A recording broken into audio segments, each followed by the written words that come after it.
Halo, selamat malam traders. Malam ini hari Minggu, tanggal 9 Agustus 2020, tepat pukul 9 malam waktu Indonesia.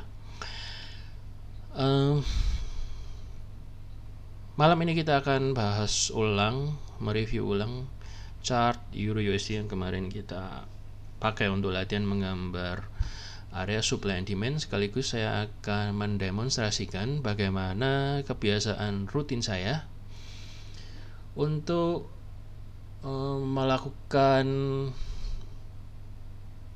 persiapan dalam menghadapi market besok yang akan buka pada hari Senin, ya, pada market yang akan saya trade.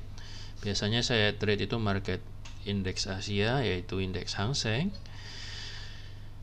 dan indeks Jerman, ya, pada waktu siang. Cuman untuk demonstrasi kali ini saya gunakan market forex Euro USD karena chartnya lumayan simple, jadi nggak terlalu ribet. Namun sebelum kita review ulang yang chart market Euro USD yang kemarin dan bagaimana harga bereaksi pada level-level yang sudah kita tentukan, kita akan review reaksinya bagaimana. Saya pengen sharing beberapa hal yang saya berharap dapat memberikan kontribusi yang berharga bagi karir trading Anda, mungkin juga menjadi masukan bagi Anda, menambah pengetahuan, atau mungkin bagi yang sudah senior dan sudah tahu, ya, ini mungkin boleh menjadi hal yang mengingatkan Anda kembali, ya, karena saya yakin apa yang saya bagikan ini merupakan hal yang baik, ya, menurut pengalaman saya sudah mengalami, ya, itu saya bagikan. Jadi sesuatu yang baik. Jadi biasanya apa yang dilakukan oleh para trader profesional, mereka itu punya rutinitas, daily routines, ya.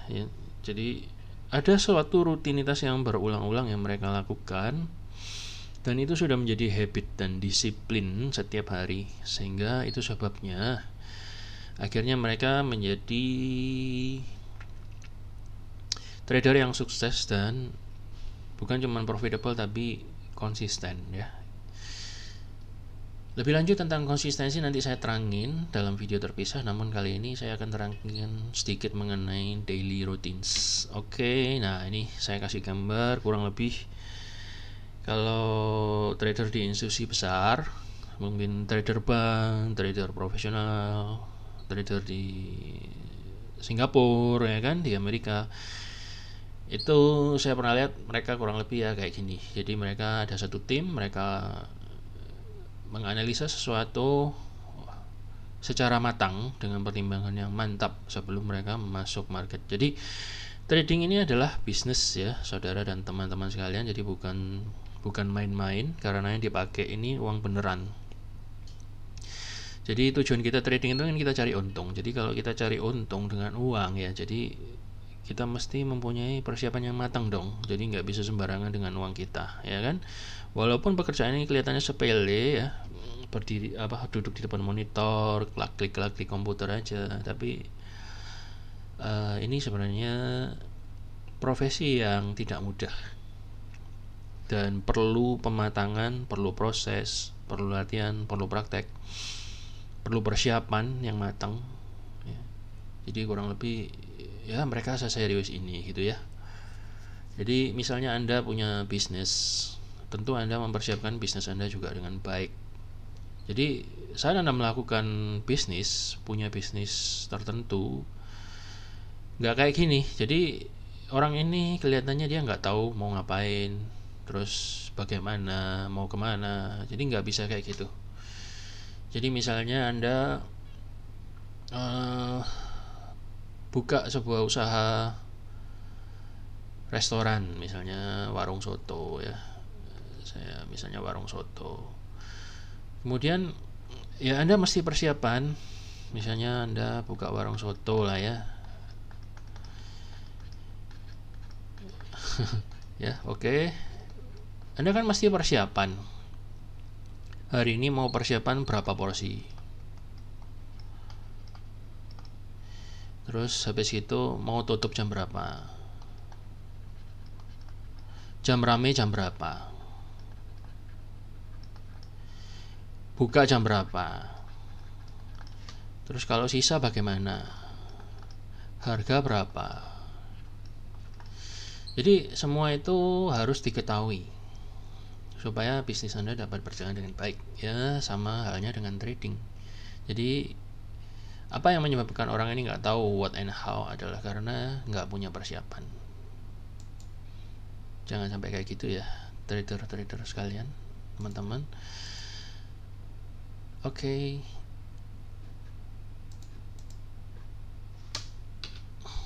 Nah, banyak sekali orang yang bingung trader, nanti Senin buy atau sell ya, naik atau turun ya, terus mau kemana, terus mungkin ada order yang masih gantung, bagaimana ya nasibnya, kalau harga naik bagaimana, kalau harga turun bagaimana. Nah, sebenarnya itu adalah tanda bahwa Anda nggak siap ya. Jadi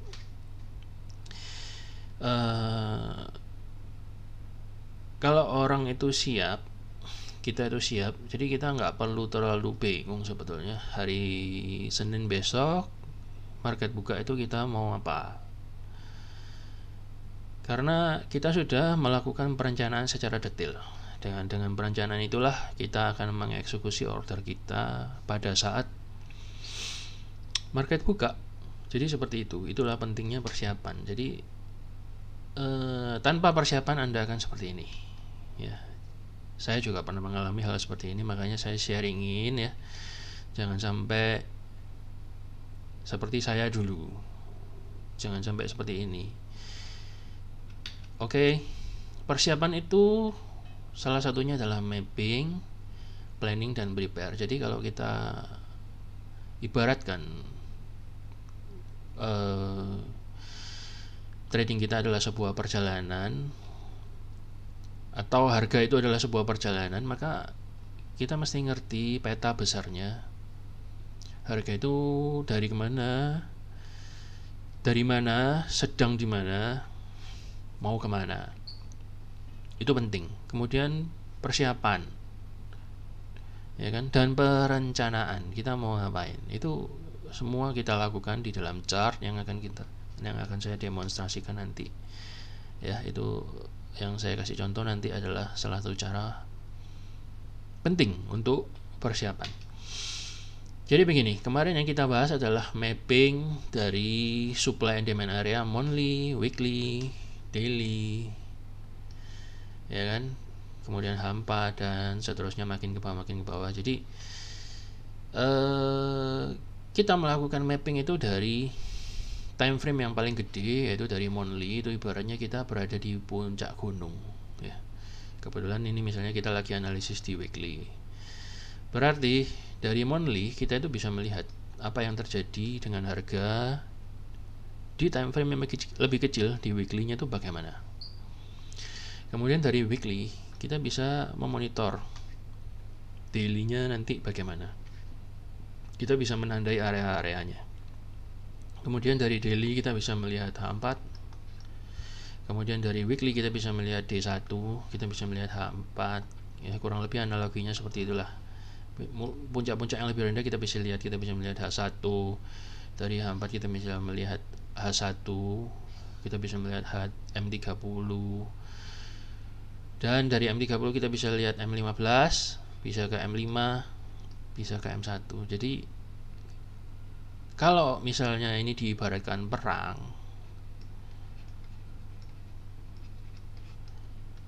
atau gimana, jadi kita bisa melihat target kita itu ada di mana, ibaratnya seperti itu.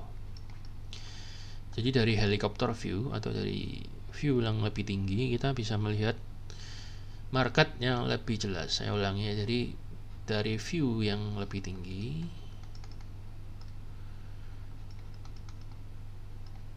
atau besar,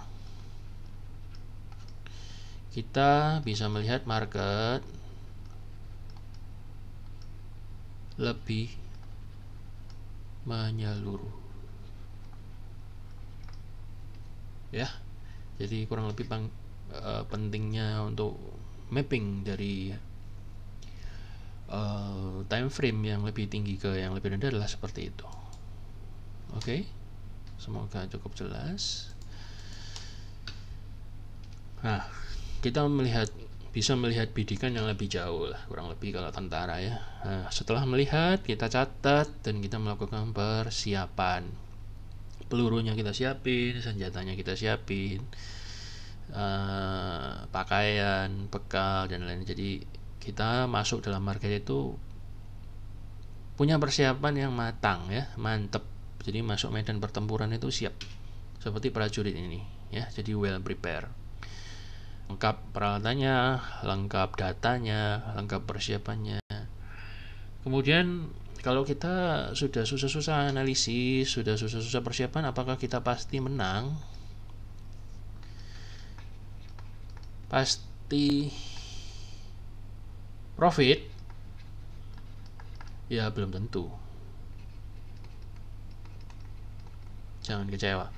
Jadi saudara-saudara ya, teman-teman, jadi di dunia ini tidak ada yang pasti, termasuk trading ya. Jadi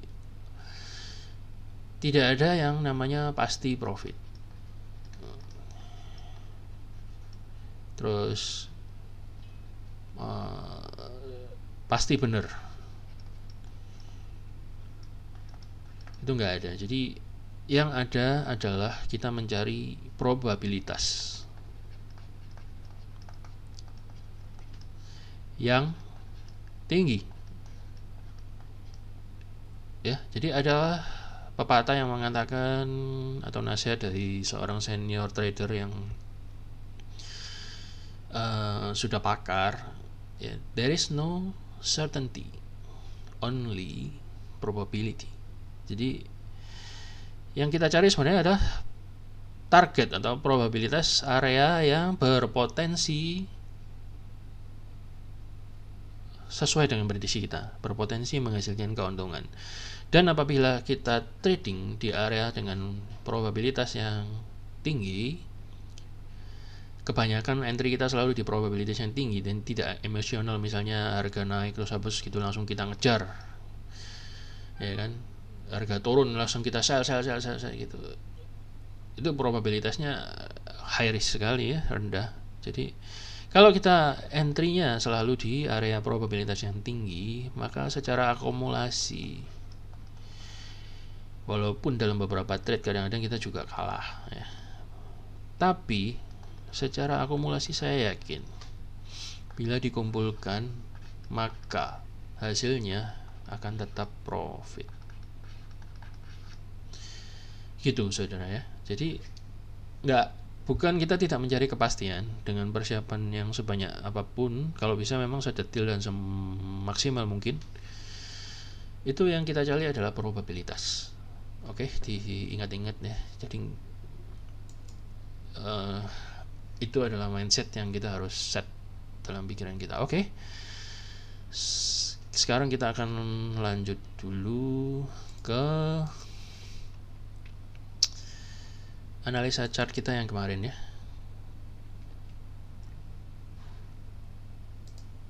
Oke. Jadi kemarin kita menandai area supply dan demand mulai dari monthly hingga M15. Saya tidak mengulangi dan saya tidak hapus gambaran saya kemarin. Untuk lebih detailnya mengenai cara menggambar supply and demand area, Anda bisa lihat video yang sebelumnya ini. Di sana sudah dijelaskan dengan detail bagaimana cara-caranya, dan mungkin nanti pada suatu saat saya akan bikinkan juga penjelasan tentang apa itu supply and demand dan mengapa saya memilih metode ini untuk mencari area dengan probabilitas yang tinggi. Sekali lagi, apa yang kita tandai ini bukan area yang pasti cuan ya, bukan area yang pasti akan berhasil sesuai prediksi kita, tapi ini adalah area yang kemungkinannya itu lebih besar. Kemungkinan lebih besar harga akan berbalik ketika menghampiri area-area ini. Oke. Kita langsung masuk kemarin ke M15 karena seperti saya jelaskan bahwa eksekusi saya adalah di time frame M15. Nah, kemarin ini kebetulan ada NFP ya. Ada berita NFP yang bikin candle ini turun panjang. Bam. Ya. Kemarin planning kita adalah setelah kita nandai area yang supply and demand yang terdekat dengan harga yang sedang berlangsung, kita menandai dua area penting, yaitu yang di atas ini sama yang di bawah sini, ya kan. Jadi prediksi kita harga akan mantul dulu, setelah turun ke sini mantul, habis itu mungkin turun ya. Nah, tapi setelah kita masuk ke time frame M15, kita lihat harga ada reaksi di sini ya. Ada reaksi. Jadi ini mungkin kalau kita ukur ya mungkin sekitar 10 pip. 10 pip. Bam. Nah, kita sudah bisa ambil untung sekitar 123 poin. Jadi area demand itu minimal akan direspon. Dan misalnya kemarin Anda ada yang masuk di sini dan stop loss Anda 200 poin atau 200 ada 25 pip ya. Untuk Euro USD rata-rata itu biasanya kalau entry di M15 ya stop lossnya sekitar 30 sampai 20 pip lah. Jadi kalau kita ambil stop lossnya 25 pip ya ini masih belum kena stop loss. Dan harga naik dan profit kita 300 pip. 30 pip ya. Jadi dari contoh ini terbukti bahwa area demand itu direspon, walaupun tidak selalu ya, nggak jaminan pasti untung. Cuman kita lihat ada respon di sini yang cukup baik kemarin. Bahkan secara umum harga itu mestinya mau ke sini karena dia akan mencari demand yang lebih besar dibandingkan dengan demand yang lebih kecil. Tapi ternyata demand lebih kecilnya mampu menghadang dulu, walaupun ini news NFP ya. Jadi itu penting. Jadi ini adalah salah satu cara menandai area yang potensial, area yang kita pilih untuk melakukan entry trade. Oke, jadi kurang lebih seperti itu. Nah, saya mau kasih tahu sedikit alasannya kenapa kok 25 pip stop lossnya ya. Jadi kalau kita lihat itu ada caranya. Jadi caranya gini, saya ajarin ya untuk menentukan kira-kira stop loss yang ideal itu berapa. Ini ada indikator oscillators namanya average true range. Kita set 14 ini periode 14 hari ya, kita biarin defaultnya aja. Nah, di bawah ini keluar average true range. Average true range itu indikator yang berfungsi untuk mendeteksi berapa sih range harga pada saat itu atau secara keseluruhan pada suatu pair. Jadi range itu seperti apa? Range itu seperti ini. Jadi misalnya harga itu ada pergerakan. Nah, ini adalah range ya. Range. Itulah range. Jadi rata-rata pergerakan ayunan gelombang, rata-rata ayunan gelombang itu range-nya. Kalau dalam fisika mungkin amplitudo ya, atau panjang gelombang ya. Oke, kita tidak bahas fisika, cuman ya sekedar ngomong. Jadi memang benar, jadi memang itu adalah panjang gelombang. Nah, kalau kita dekatkan kursor kita, caranya untuk mengetahui ya. Jadi harga kan masih di sini, kita enter-nya kan di sini nih. Kita dekatkan, oh ini ada tulisannya 163 average true range 14 ya kan, 163 0,00163. Nah, biasanya dari 163 itu kita kaliin 2 untuk mendapatkan area stop loss yang ideal. Jadi kalau 163 kali 2 ya mungkin sekitar 320-an stop lossnya, supaya kita nggak terlalu cepat. Kalau kita pasang stop loss di sini terlalu mepet ya cepat kena ya, rugi yang nggak perlu. Jadi kita ibaratnya di dalam bisnis memberikan resiko yang terlalu ketat, penjagaan resikonya ya nggak bisa gitu loh. Jadi dalam bisnis ya kita harus rela lah keluar duit dulu, nggak bisa terlalu pelit. Jadi kasih stop loss ya yang ideal, beri harga ruang gerak. Nah, caranya adalah dengan indikator ATR ini. Jadi kalau misalnya menurut ATR ini 163, ya let's say kita tambahin sedikit lah 25 gitu ya, 250 deh, masih nggak kena, atau mungkin 300 atau 250 masih nggak kena. Jadi indikator untuk ATR ini, average true range, cukup membantu juga untuk menentukan target. Jadi target kita nggak kejauhan.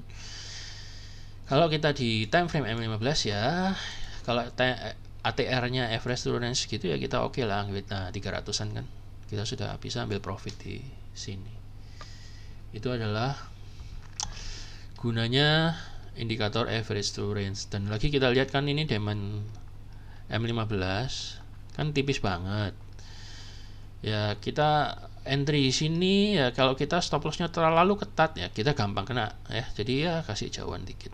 Ini sebenarnya profitable trade ya, winning trade. Cuman kemarin saya nggak ngambil, saya kemarin ngambilnya di sini waktu dia breakout dengan momentum yang kuat, saya sell. Kemudian saya take profitnya malah di sini. Jadi saya kemarin melakukan breakout trade, bukan pullback trade, tapi kemarin breakout. Karena apa? Momentumnya kencang. Ya, nanti dalam video terpisah saya akan jelasin kapan kita harus entry-nya itu pullback, kapan kita harus entry-nya itu jump, harus lompat, kalau nggak dapat. Jadi semua itu ada waktunya, jadi nggak asal trade, dan semua itu ada perencanaannya. Ya, sekali lagi ingat yang kita trading kan di sini adalah duit sungguhan ya. Jadi tergantung tujuan Anda trading pengennya dapat untung atau trading just for fun.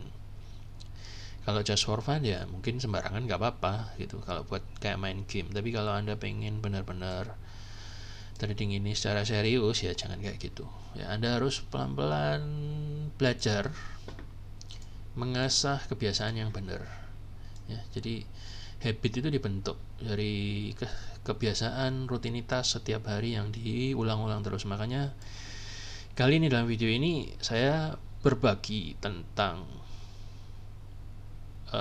rutinitas, yaitu saya coba aja menunjukkan rutinitas yang tiap hari saya lakukan. Bukan berarti saya sudah sempurna, tapi saya hanya ingin membagikan sesuatu yang menurut saya baik lah ya.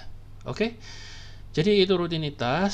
Selain rutinitas menggambar area supply and demand, karena saya adalah supply demand dan support resistant trader, saya biasa suka menggunakan lagi satu alat untuk konfirmasi yang ketiga. Jadi konfirmasi bahwa area ini memang kuat, saya butuh lah, maksudnya lebih pede untuk mempertebal rasa percaya diri bahwa saya itu worth it untuk trade, misalnya di sini, trade di sini. Dan sekaligus indikator ini, saya menyebutnya bukan indikator, saya lebih suka menyebutnya sebagai tools. Ini sekaligus tools ini dapat menunjukkan arah harga mungkin bakal kemana. Ya sedikit banyak lumayan membantu secara arah, tapi yang lebih penting adalah salah satu elemen dari indikator ini, dari tools ini, yang namanya Kijun Sen ya. Jadi garis biru ini namanya Kijun Sen, dan biasanya saya menandainya mulai dari daily, H4 dan H1 aja. M1, monthly dan weekly saya nggak nandain ya. Jadi secara mendetail mengenai tools indikator ini saya nggak jelasin di sini. Mungkin dalam video terpisah saya akan kasih pemahaman tentang tools Ichimoku Kinko Hyo ya, tapi nggak di sini. Saya cuman jelasin kali ini adalah rutinitas ya. Rutinitas ya, saya jelasin rutinitas, jadi agak saya singkat sedikit. Tapi secara umum ada satu elemen yang saya pandang paling penting adalah ini, garis biru ini namanya Kijun Sen. Apa itu? Kijun Sen ini adalah poros. Seperti kalau misalnya bumi Bumi itu adalah titik gravitasinya di sini. Karena ada titik gravitasi, maka benda apapun yang dilempar ke atas akan selalu kembali ke titik. Dilempar ke atas akan kembali. Dan semua gaya gravitasi itu menuju ke pusat. Ya, jadi Kijun-sen itu adalah gravitasinya atau pivot atau center atau pusat atau keseimbangan.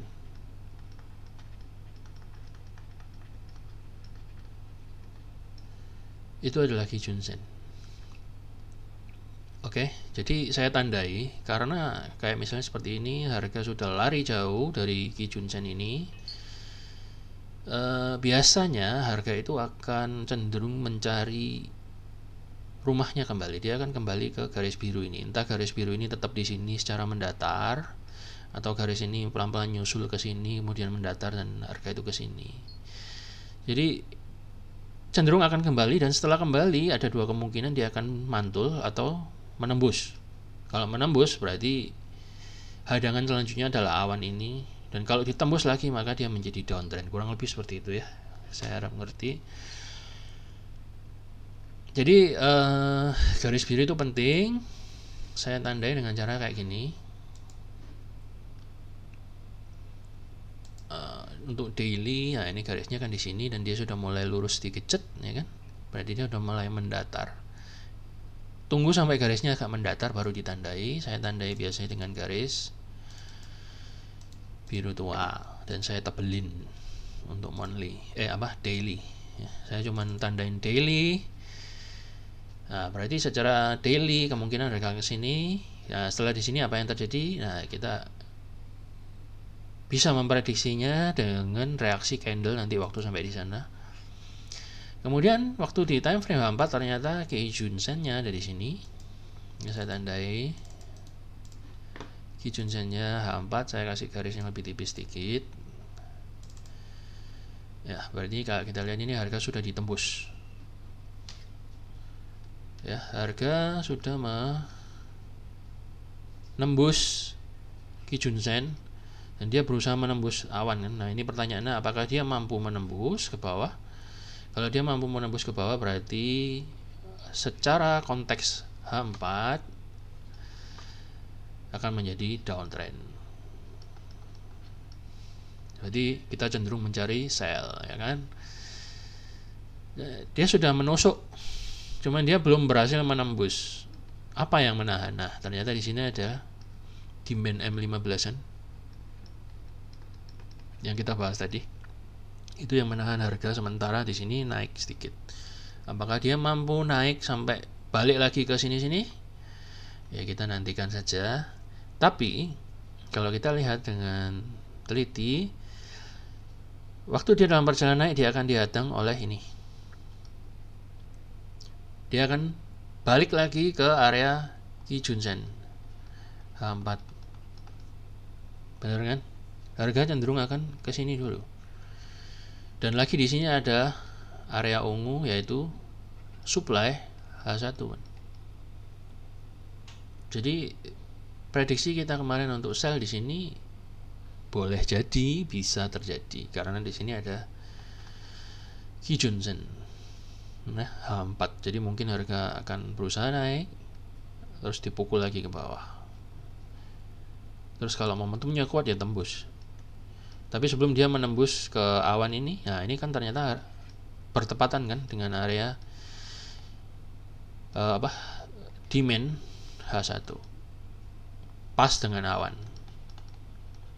Jadi ini merupakan support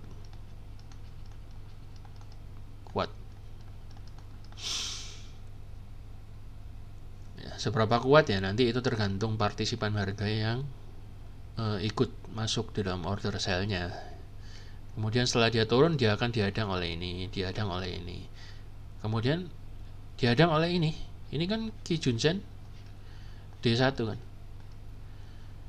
Benar kan? Jadi harga setelah naik, dia cenderung balik lagi ke Kijun-sen time frame yang lebih besar. Kalau dalam konteks time frame yang lebih kecil, dia turun, dia cenderung balik dulu. Itulah sifat dari Kijun Sen, walaupun belum tentu ya saudara, bisa jadi nanti dia nggak balik ke sini tapi langsung bam gini, mungkin ada berita atau apa malah Kijun Sen D1 ditembus, ya itu bisa saja terjadi. Cuman sekali lagi balik yang tadi saya katakan di awal adalah kita carinya itu probabilitas, bukan kita cari yang 100%. Gak ada. Jadi kalau kita cari yang 100%, kita nggak trading. Jadi yang kita cari itu adalah kemungkinan terbesar. Oke? Kita masuk time frame H1. Time frame H1, nah ternyata cukup rumit.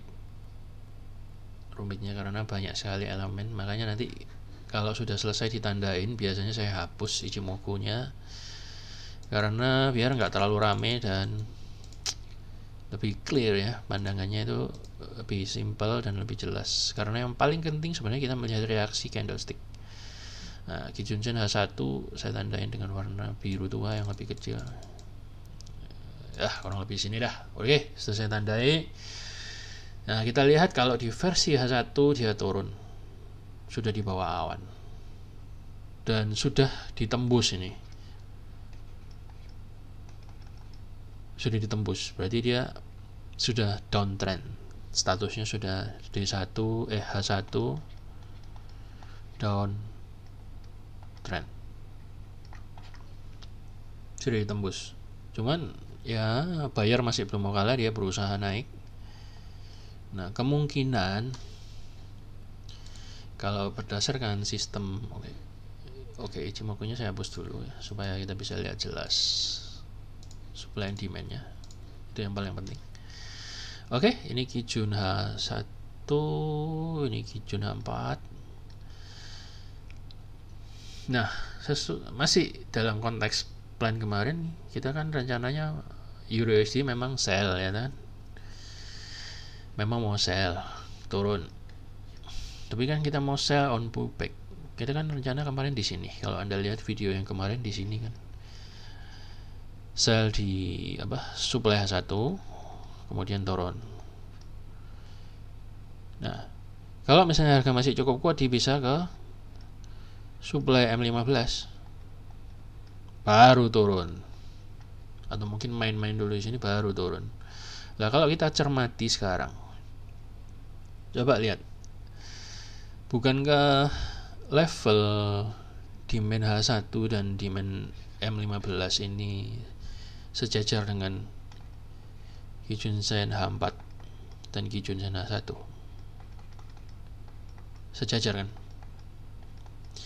Nah, kalau kita menemukan sesuatu yang kayak gini, itu berarti area ini kuat, berpotensi. Sekali lagi bukan 100%, tapi potensinya tinggi.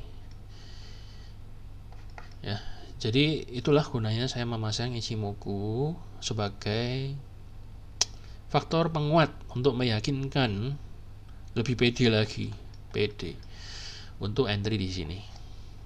Ya. Dan apalagi kalau kita telusuri ke belakang, ini ada support kan, resisten, significant support resisten. Jadi harga waktu naik direspon, ditembus, turun sebentar ke sini kan, direspon, naik lagi, direspon lagi kan, ditembus.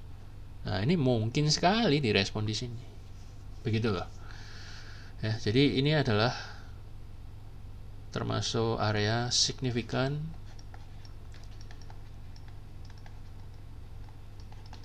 support resisten. Biasanya orang-orang menyebutnya SR. Ya, jadi konfirmasinya cukup banyak. Yang pertama di sini supply H1, supply M15, significant support resisten, terus Kijun Sen H4, Kijun Sen H1. Rasa-rasanya agak berat bagi buyer untuk mau menjebol pertahanan ini. Jadi ini boleh kita consider cukup strong. Walaupun sekali lagi ini probabilitas, tidak ada yang pasti. Nah, bagaimana dengan level yang di bawah ini? Sekuat apa? Di sini sudah kita lihat karena adalah support area dan seterusnya, ya itu nanti Anda selidiki sendiri ya, belajar untuk melihat chart. Jadi begitulah kira-kira yang saya tandai untuk market Euro USD untuk persiapan hari Senin. Jadi ya mappingnya sampai situ saja menurut saya sudah cukup. Kemudian saya akan mapping market yang lain. Kebetulan saya memang spesialisasinya bukan di forex, tapi saya favorit market saya, spesialisasi saya di market Asia, yaitu indeks Hong Kong, Hang Seng. Kemudian saya lagi belajar DAX, indeks Jerman, dan saya lagi mendalami indeks S&P 500 ya, punyanya Amerika. Jadi saudara-saudara sekalian, teman-teman trader yang saya hormati, begitu kira-kira rutinitas trader yang perlu kita jadikan kebiasaan. Nah, ini satu lagi, mungkin kita bisa pasang trendline di sini untuk menandai apakah ini memang sudah waktunya turun. Nah, kita pasang trendline. Nanti di video yang lain saya akan jelasin lebih detail bagaimana cara memasang trendline yang benar. Tapi sementara ini Anda lihat aja. Nah, trendline ini juga mirip dengan Kijun Sen atau pivot. Dan berdasarkan hukum pergerakan gelombang, harga itu kan bergerak seperti gelombang. Ini aja udah kelihatan kayak gelombang. Ini juga gelombang. Jadi harga tidak akan bergerak secara garis lurus, melainkan selalu bergerak dalam bentuk gelombang ya, seperti yang kemarin saya jelasin juga. Kalau kita menuruti hukum gelombang, berarti ini gini dong. Benar nggak? Kemana dia? Ya pasti ke sini. Benturannya kan di sini. Jadi secara umum Euro USD kalau dilihat dari sini dia masih naik, karena dia masih berada di atasnya trendline. Tadi kalau kita lihat pakai Ichimoku juga dia di atas awan, ya kan? Dan dia masih di atasnya Kijun D1. Seperti yang tadi saya bilang, harga cenderung nyari Kijun D1 kan? Dia akan nyari ke sini. Nyari ke sini loh, dia mau ke sini. Entah dia nyampe enggak, atau mungkin Kijun D1-nya yang nanti akan ke sini. Bisa jadi, dan akan bertemu di trendline ini, bisa.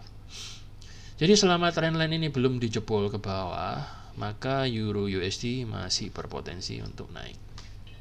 Ya, itu kurang lebih kalau dengan tambahan trendline. Nah, ini trendline kalau kita gambar lagi di atasnya ya. Nih, bukan sulap, bukan sihir. Pas kan?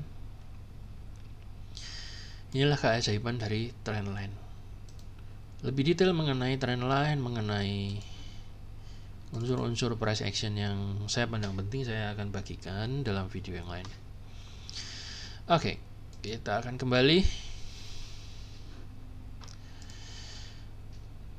ke sini.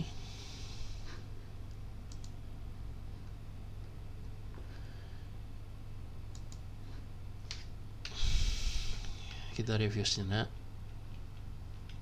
Jadi sebenarnya apa yang perlu kita persiapkan? Katanya yang kita sampai persiapan kan, well prepared.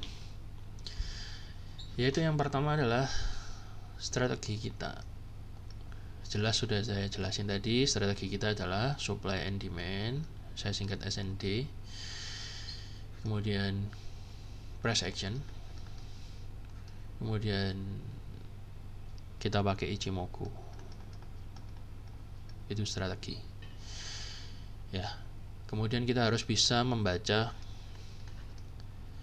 price moves. Kira-kira harga akan kemana? Ke atas atau ke bawah. Tapi bukan berarti kita meramal, habis itu kita bertindak impulsif. Enggak ya. Jadi kita melihat market mau kemana itu supaya kita bisa jaga kita mau apa. Caranya salah satu adalah dengan Ichimoku tadi, atau yang paling penting adalah dengan candlestick. Ini Anda harus bisa baca reaksi-reaksi candlestick. Ya, kalau candlesticknya begini, itu artinya apa. Kalau misalnya candlestick munculnya begini, terus muncul begini, terus gini, itu apa. Lebih detail mengenai candlestick saya juga akan bikinkan videonya, saya akan bagikan bagaimana cara membaca candlestick, siapa penemunya, ya in detail lah, supaya kita bisa memanfaatkan skill ini untuk membaca market ya. Kalau Anda bisa menguasai skill ini, kita semua lah ya, saya juga masih belajar, itu luar biasa ya. Kita bisa membaca market itu is a skill, jadi ya nggak semua orang punya, jadi yang penting. Kemudian selain itu apa, kita mesti tahu entry di mana ya. Tadi sudah jelas bahwa kalau kita trader SND ya kita entry-nya di supply and demand area atau value area ya. Value area itu maksudnya ya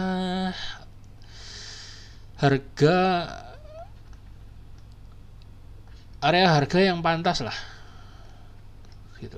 Kemudian kita masuknya mau dengan cara pasif atau agresif. Pasif itu pakai sell limit, buy limit, itu pasif. Kalau agresif itu langsung entry direct. Kapan kita harus pasif, kapan kita harus agresif, itu termasuk ya dalam strategi. Kemudian kalau kita masuk dalam area yang kita pilih, seberapa sih resikonya? Kemudian kita targetnya di mana? Kita mau resikokan berapa dolar? Ya kan? Targetnya mau berapa dolar? Pip atau pip. Biasanya secara singkat, nggak jelas ya, sini aja lah. Ya. Resiko itu kita per trade idealnya adalah 1% dari modal. Ya. Jadi kalau misalnya modal kita 1000 US, maka resiko per trade kita adalah 1%. Saya ulangi, 1% sama dengan 10 dolar. Biasanya orang-orang meresikokan itu sekitar 1-4%. Itu yang sehat. Jadi kalau Anda modal 1000 untuk mendapatkan resiko 1%, ya Anda harus ukur sendiri stop lossnya berapa pip. Itu nanti mungkin saya jelasin juga dalam video terpisah ya. Jadi intinya seperti itu adalah resiko. Kalau Anda mau, oh ini trade ini potensialnya saya mau resikokan 3%, ya berarti Anda stop lossnya Anda hitung, nanti itu keluar kok di MetaTrader, ada dolarnya bisa keluar saat Anda seret ke bawah, garisnya itu keluar di sini misalnya 30 dolar. Jadi kalau 3% ya berarti 30 dolar ya kan resikonya gitu loh. Jadi kalau Anda meresikokan misalnya 1% yaitu 10 dolar, maka Anda masih punya sekitar, kalau modalnya 1000 berarti dibagi 10 ya Anda masih punya 100 kali trade ya, bener kan? Kalau hanya 30 ya Anda hitung sendiri gitu lah. Nah ini termasuk risk dan target. Kemudian probability, ini yang sehat ya. Jadi kalau misalnya Anda pengen cepet, ada trader yang pengen cepet dapat hasil banyak, jadi dia mungkin meresikokannya langsung 50%. Jadi 50%. Jadi stop lossnya ya mungkin stop lossnya pendek tapi lotnya gede. Itu adalah trading yang tidak sehat ya. Jadi makanya banyaklah faktor kenapa orang itu rugi di dalam trading. Dan habis rugi mereka menyalahkan tradingnya. Padahal yang salah ya mereka sendiri, karena mereka tidak memanage risk, tidak memanage trade mereka. Sama dengan kalau caranya begitu ya sama dengan kita buka toko untuk berbisnis tapi kita ngawur, terus rugi. Terus habis itu berita yang beredar adalah trading itu rugi. Waduh, gak bisa kayak gitu ya. Belum tahu, coba Anda tanya beberapa trader yang mengalami loss besar-besaran itu coba tanya aja bagaimana mereka trade ya, nanti Anda kan ketahuan sebabnya apa. Kemudian ya ini bukan menggurui ya, tapi saya kenyataannya seperti itu. Jadi ada beberapa teman yang saya tahu juga seperti itu. Kalau saya nggak berani dari awal belajar trade, saya ya mungkin orangnya saya agak hati-hati, tapi ya bukan nggak kepingin untung besar ya, cuman ya pernah lah ya rugi gara-gara mungkin lotnya kegedean, itu pernah. Jadi makanya saya sharingin di sini supaya Anda tidak mengalaminya, supaya Anda tahu bahwa itu nggak sehat gitu. Oke, jadi berikutnya adalah probability. Berapa persen probability-nya? Seperti saya bilang tadi, tidak ada yang pasti 100%, tidak mungkin. Tapi ya mungkin probability kita bisa 60%, 70%. Itu sudah hebat ya. Dan apakah kita worth it untuk masuk di dalam trade ini? Ini beberapa hal yang perlu kita tanyakan kepada diri kita sebelum kita masuk di dalam sebuah entry, dalam sebuah market. Kelihatannya banyak, tapi nanti kalau lama-lama Anda sudah terbiasa, ini akan menjadi habit dan Anda akan spontan. Oh, harga lagi di sini, aku masuk enggak ya? Enggak ah, iya ah. Itu sudah spontan, oke? Boleh di capture kalau cukup jelas, nanti saya rangkumkan ya. Oke, jadi itu kurang lebih kita simpulkan ya, kita recap atau kesimpulan untuk daily routine trader. Oke, ini nomor 1, mapping dari time frame yang paling besar, top down, besar ke kecil, yaitu monthly.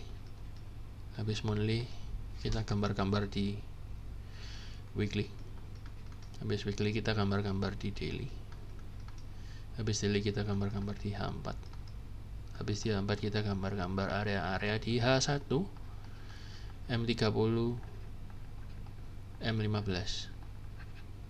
Kalau Anda mau boleh M5, M1, jadi lebih bagus, malah ini lebih detail. Cuman saya biasa cukup sampai sini. 2 adalah kita memasang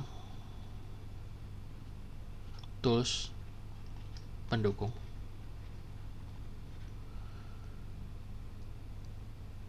untuk mengkonfirmasi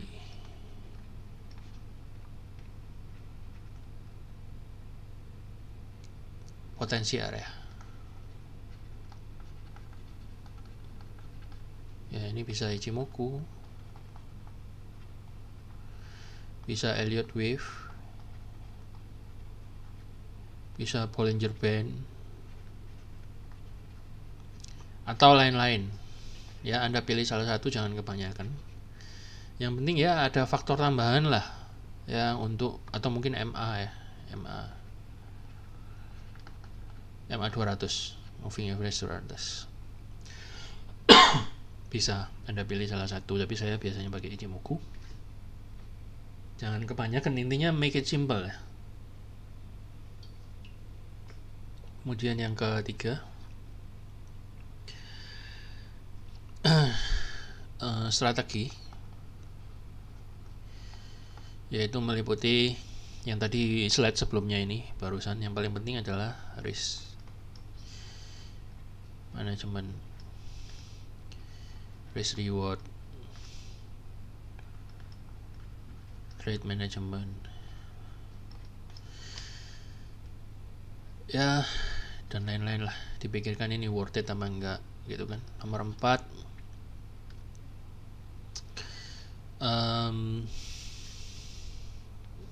bila order Anda sudah masuk, bila sudah order berjalan, order jalan, monitor trade Anda. Apakah Anda perlu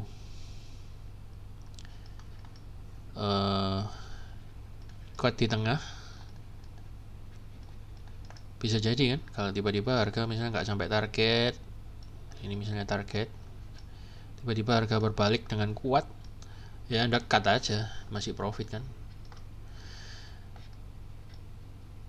Bisa, atau mungkin cut sebagian. Ya, ini nanti akan saya terangkan juga dalam video terpisah. Ini termasuk manajemen trade. Daripada kenakan ASL, ya kalau harganya berbalik kuat, ya Anda boleh cut. Ini contoh. Ini salah satu cara untuk memonitor trade. Atau biarin TP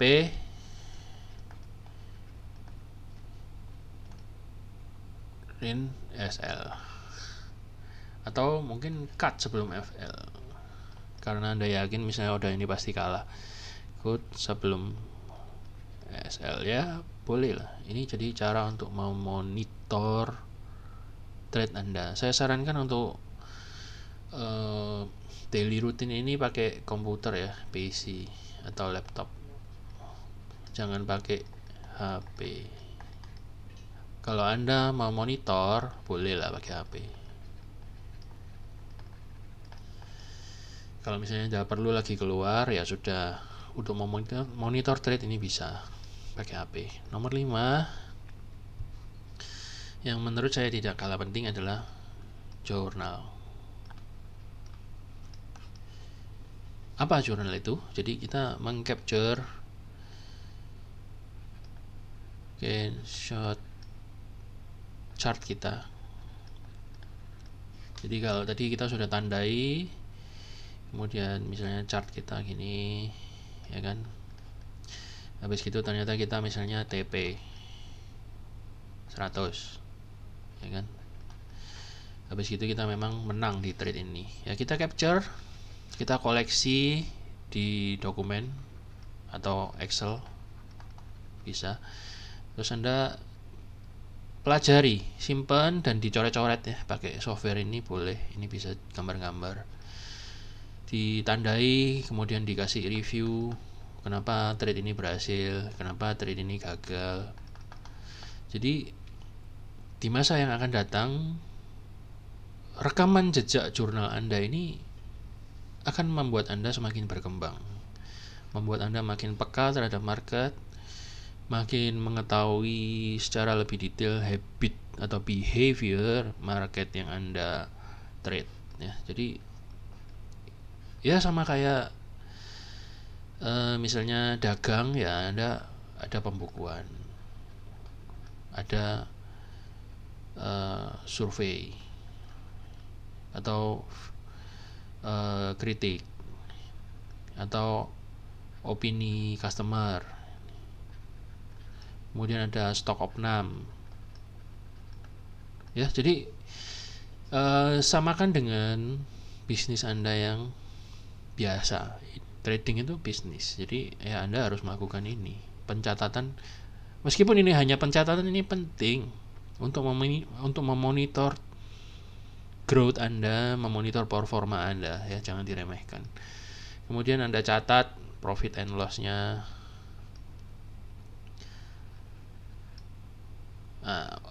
Lebih detail mengenai jurnal ya, nanti saya juga akan ceritain di lain kesempatan dalam video terpisah. Jadi ini penting. Dulunya saya sama salah satu senior saya yang di luar negeri, saya disuruh jurnal, ini males sekali ya, karena saya lihat di MT4 atau MT5 kan kita sudah bisa lihat saldo, ya kan, ngapain kita susah-susah nyatet apa satu-satu. Ternyata waktu saya lakukan ini dampaknya sangat signifikan. Jadi saya bisa memonitor kondisi saya sekarang kayak apa.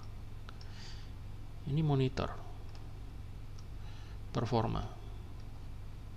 Jadi ini membuat kita lebih waspada. Misalnya dalam minggu lalu saya kok banyak lossnya ya, Misalnya, kenapa? Kita review lagi chartnya. Salah saya apa? Apakah saya nggak disiplin masuk di dalam area-area supply demand? Apakah saya entry ngawur? Apakah saya stop lossnya terlalu gede atau saya nggak pakai stop loss? Atau bagaimana kok bisa banyak lossnya dan seterusnya? Ini sangat penting ya, jurnal. Jadi ini beberapa daily atau kebiasaan rutin trader yang saya bisa rangkum, yaitu kebiasaan yang baik yang saya bisa rangkum ya. Mungkin nanti di lain kesempatan kalau menemukan hal-hal yang lain yang saya bisa bagikan dan menurut saya itu berguna bagi perkembangan karir kita, saya akan sampaikan di video yang terpisah. Jadi gitu dulu teman-teman ya. Ini mungkin boleh di capture, nanti di pause. Jadi itulah yang ingin saya bagikan hari ini. Semoga berguna. Dan ini saya tunjukin sekali lagi, ini adalah pro trader. Supaya Anda ingat, trader-trader besar itu ya mereka bisa sukses karena mereka siap. Kita juga masih siap. Kayak di rumah, ini misalnya Anda trading di rumah, ya Anda punya persiapan. Mungkin komputernya nggak harus banyak ini. Ya tapi ini mirip-mirip ruang kerja saya sedikit. Jadi ya kalau memang ada bolehlah Anda tambah iPad, ya, tambah apa untuk melihat market yang lain. Jadi itu ada strateginya sendiri, nanti Anda bisa belajar juga. Ya intinya adalah persiapan, minum kopi, terus lihat market sebelum market buka dan seterusnya. Oke, jadi nggak kayak gini, nggak kayak ya udahlah apa adanya, nanti market buka saya masih tidur dulu, nanti saya masuk ya apa adanya, nanti kalau ada kesempatan atau pas itu Anda no preparation ya. Jadi nggak kayak gini gitu loh. Terus nanti kalau tanpa persiapan, trading tanpa persiapan biasanya cenderung dibantai sama market. Nah, terus kalau sudah rugi nyalahin tradingnya, padahal ya yang salah ya dia, dia nggak siap. Sama dengan tentara masuk medan pertempuran nggak ada persiapannya. Persiapan juga bawa peralatan seadanya ya. Bagaimana Anda mau menang? Sama dengan ujian. Misalnya Anda masuk ujian matematika ya dulu waktu SMU atau kuliah.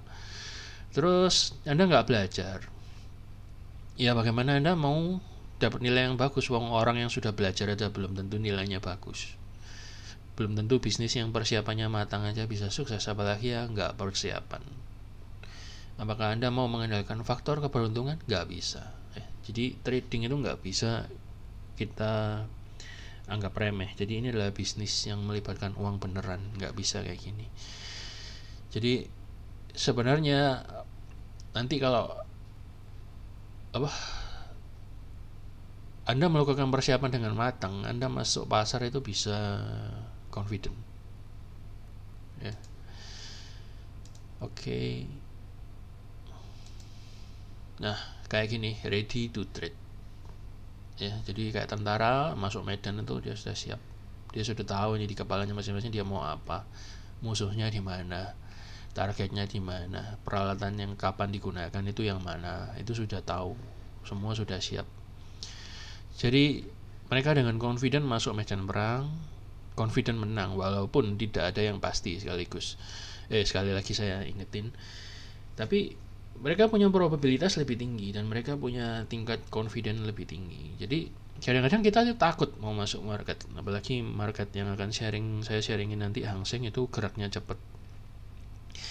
Tapi saya lihat kalau persiapan saya matang, terus saya yakin dengan level yang saya tandain, itu saya entry gak takut gitu loh. Dan sudah punya sikap siap kalah, siap menang. Jadi confident itu akan terbentuk dengan sendirinya bila Anda persiapannya matang. Demikian juga misalnya Anda ujian fisika, mau masuk ruang fisika, Anda sudah belajar matang itu 2 minggu sebelumnya.